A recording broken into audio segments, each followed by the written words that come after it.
Assalam deb Allah'tın adını aytıp başlayman. Alamdın barın yaratkan Allah'tı gana maktayman.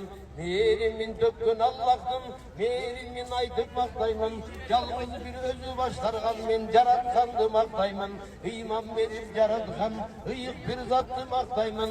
Intımak bolsun elimden ay urmatlap sıyla barısın. Tınçtırgan elini kozgobun tınçı bir getep tarının. Harı bir gelsen Allah'tan yok kıtık salat barlığın. Amanlık bergen Allah'ım anı men aytıp maktayman. Akıynek aytıp uruşmam azabı düşöt Allah'tan. Közömönde köz salgan Allah bir bolo daydamın.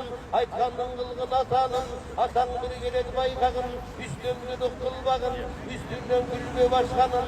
Üstümlülük kılıcım yalnız Allah aytarın. Kadırlı kılıp yaratkanda karı düştün Allah'tan. Kadırlaşıp sıylaştın karı düşöt Allah'tan. Bulutla bugün bölmegün ululuk esin Allah'ım. Ulularını sıylasan da urmat tuğulat Allah'ım.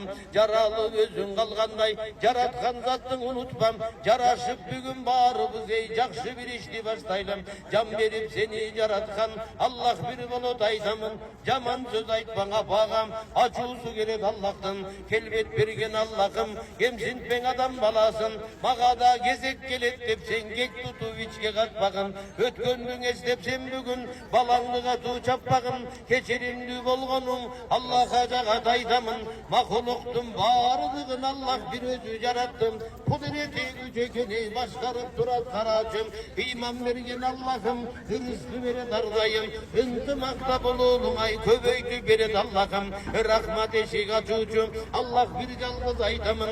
Atenengdi sızdatmam Allah'a jakmayt ballarım. Rızkının azaytkan Allah bir bolo daytamın. Ediraba kırgıdın ay sınap bir durat Allah'ım. Rızkını göböykün Allah bir bolo baykağın.